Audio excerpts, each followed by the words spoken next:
Welcome back, Republic fans, or Separatist elites, to the Sword and the Ring, a place for all sorts of lore with a special focus on a galaxy far, far away, Alagasia, Hogwarts, and Middle-earth. Today, we continue our episodic look into the celestial bodies across the known galaxy just before the start of the Clone Wars. This information is the latest I could get from the Jedi archives and a few unearthed holocrons, so let me know if you have more updated info down in the comments.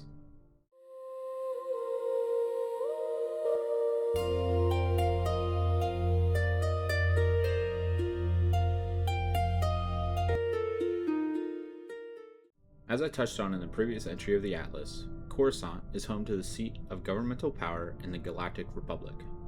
That power flowed from the Galactic Senate to the far reaches of the galaxy. At the head of the Senate was the Supreme Chancellor, the leader elected by the Senate to govern the Republic. To ensure laws were followed across the galaxy, the Jedi Order was sworn to serve the Senate and the Republic.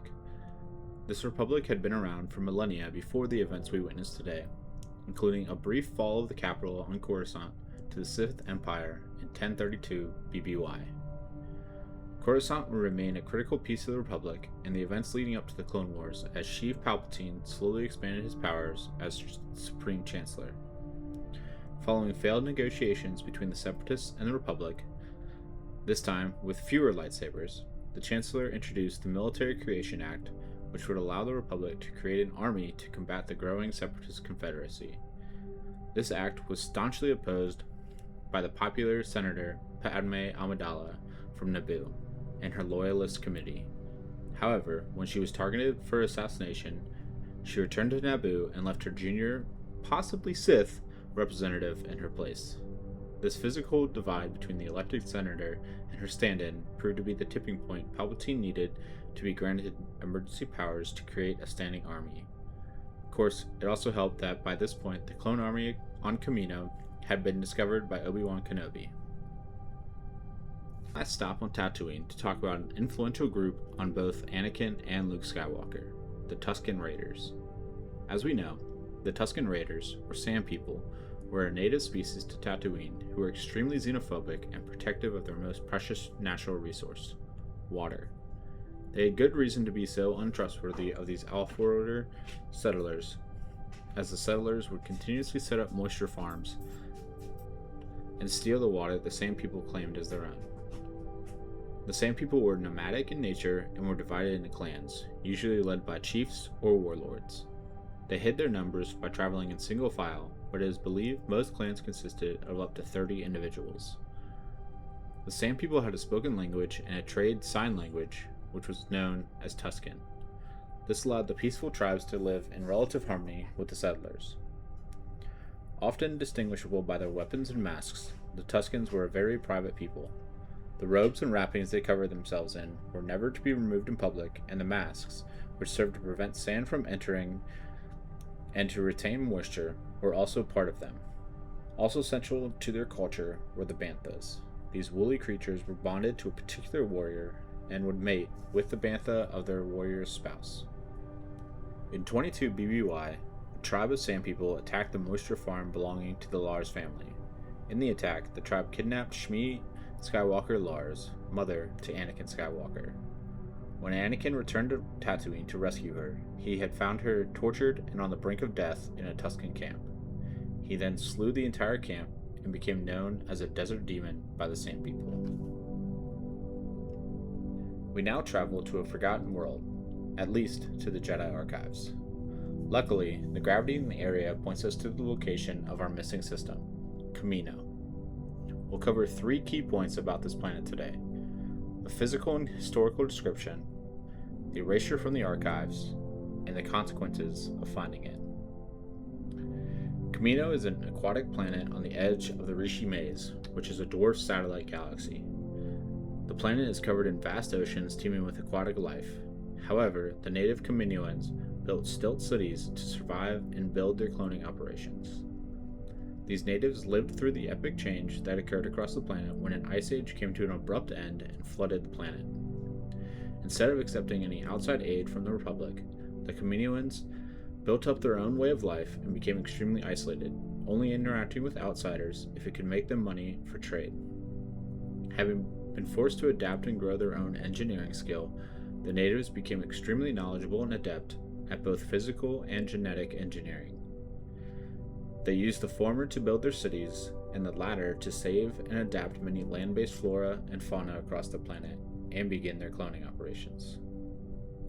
Centuries later, around the time of Anakin's freedom from slavery on Tatooine, Jedi Master Separatists came upon the planet when searching for a viable option to procure a grand army of the Republic. He ordered the creation of the most extensive clone army the Kaminoans had ever produced. Unfortunately for him and the galaxy, Darth Tyrannus and Sidious were aware of this, and instead of allowing Separatists to return to inform the Jedi of their soon-to-be army, Tyrannus had the Pike Syndicate shoot down his shuttle, killing the Jedi Master. It was then Tyrannus' mission to keep the Jedi from finding out about the clones. He stole the credentials from Separatists, and, as Count Dooku was still an active Jedi Master, he walked straight into the Jedi archives on Coruscant, used the dead Master's credentials, and erased the archive record of Kamino. Count Dooku then walked right out the door with none the wiser. Of course, following the fateful assassination attempt on Senator Amidala, Jedi Master Obi-Wan Kenobi found evidence linking the assassin to some damn good cloners with the help of Dexter Jester. With the archive deleted, but knowing the planet had to exist, Kenobi followed the advice of a youngling and a Grand Master and went to the convergence of gravity's pull to find his lost planet. When he arrived, he found not only the planet, but also the awaiting clone army. He also happened upon the bounty hunter he was truly after and tracked him to Geonosis, where the Clone Wars would begin. Geonosis, the launching pad for the downfall of the Republic and the collapse of the Jedi Order, was rather close to the other desert planet we all know and love. The planet was home to the insectoid Geonosians, who built a caste system as they moved from inhabiting the planet's surface to its underground. Millennia ago, a comet crashed into one of the planet's moons, causing the formation of both the famous rings around the planet and a small asteroid field. These asteroids would occasionally crash to the planet's surface, which was one of the reasons the Geonosians were forced underground.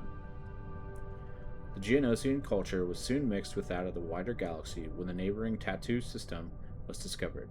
Geonosian engineering quickly took on an important role for the Galactic Republic as they produced and exported many droids and various other technologies from their factories across the planet.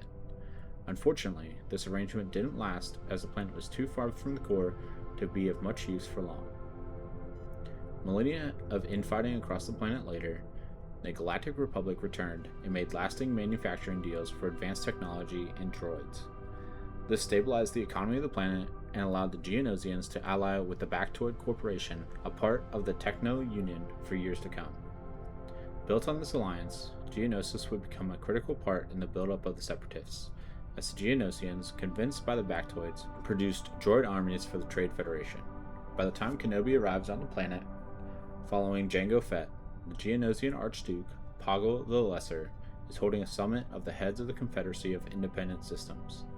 This confederacy, convinced by Darth Tyrannus, will become the Separatists and start their war against the Republic by capturing Kenobi, Padme, and Skywalker. We'll be back with the Geonosians when we talk about one of their greatest technological achievements, the Death Star. Thanks for tuning in to this episode of the Galactic Atlas. Let me know what your favorite planet from the Clone Wars was, and maybe I'll cover it in a special episode. Until then, may the Force be with you and your spirit.